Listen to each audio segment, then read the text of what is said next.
वक्फ संशोधन बिल को मिली राष्ट्रपति द्रौपदी मुर्मू की मंजूरी, अस्तित्व में आया नया कानून। वक्फ संशोधन विधेयक 2025 कानून बन गया है। मैराथन बहस के बाद संसद के दोनों सदनों से पारित विधेयक को राष्ट्रपति द्रौपदी मुर्मू ने शनिवार देर रात मंजूरी दे दी। इसके साथ ही राष्ट्रपति मुर्मू ने मुसलमान वक्फ निरसन विधेयक 2025 को भी अपनी स्वीकृति दे दी। सरकार ने एक अधिसूचना में कहा कि संसद से पारित वक्फ संशोधन अधिनियम 2025 को राष्ट्रपति की मंजूरी मिल गई है।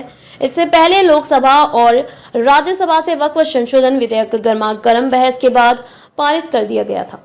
वहीं नई कानून को कांग्रेस, AIMIM और आम आदमी पार्टी आप ने अलग अलग याचिकाओं के साथ सुप्रीम कोर्ट में चुनौती दी है। नई कानून का उद्देश्य पक्षपात, वक्फ संपत्तियों का दुरुपयोग और वक्फ संपत्तियों पर अतिक्रमण को रोकना है। सत्तारूढ़ राष्ट्रीय जनतांत्रिक गठबंधन NDA सरकार ने कहा कि यह कानून मुस्लिम विरोधी नहीं है। वहीं राष्ट्रपति द्रौपदी मुर्मू के हस्ताक्षर के बाद वक्फ संशोधन विधेयक कानून बन गया है। अब पूरे देश में नया वक्फ कानून लागू हो जाएगा। संयुक्त समिति की रिपोर्ट के बाद लोकसभा और राज्यसभा में वक्फ संशोधन विधेयक 2025 पारित किया गया है। इस विधेयक का उद्देश्य वक्फ संपत्तियों के प्रबंधन में सुधार, वक्फ संपत्तियों के प्रबंधन से संबंधित हितधारकों के सशक्तिकरण, सर्वेक्षण, पंजीकरण और मामले के निपटान की प्रक्रिया में सुधार लाना है।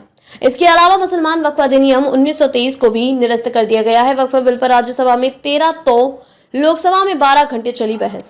राज्यसभा में इस बिल पर करीब 13 घंटे तक चर्चा चली। इस विधेयक लोकसभा में करीब 12 घंटे तक चली मैराथन बहस के बाद पारित हुआ था। इसके बाद विधेयक को कानून बनने के लिए राष्ट्रपति द्रौपदी मुर्मू के पास उनके मंजूरी के लिए भेजा गया था। इस पर उन्होंने हस्ताक्षर कर कानून बनाने को मंजूरी दे दी। JP नड्डा ने वक्फ अधिनियम के निपटने के तरीके को लेकर कांग्रेस पर कड़ा प्रहार किया था और आरोप लगाया कि कांग्रेस ने इस कानून को इस तरह बनाया है कि जिससे कथित तौर पर भूमाफियाओं को मदद मिल रही है। ओवैसी ने फाड़ थी बिल की कॉपी। AIMIM अध्यक्ष असुद्दीन ओवैसी ने इसे मुसलमानों पर हमला बताते हुए लोकसभा में विधेयक की प्रति फाड़ दी थी। बिल का विरोध करने वालों को चेतावनी देते हुए गृह मंत्री अमित शाह ने लोकसभा में कहा था कि यह संसद द्वारा बनाया गया कानून है और इसे सभी को मानना पड़ेगा। यदि तुष्टीकरण के लिए कांग्रेस ने 2013 में वक्फ कानूनों की अति कठोर नहीं बनाया होता तो आज यह संशोधन लाने की जरूरत ही नहीं पड़ती। किरेन रिजिजू ने ये कही बात।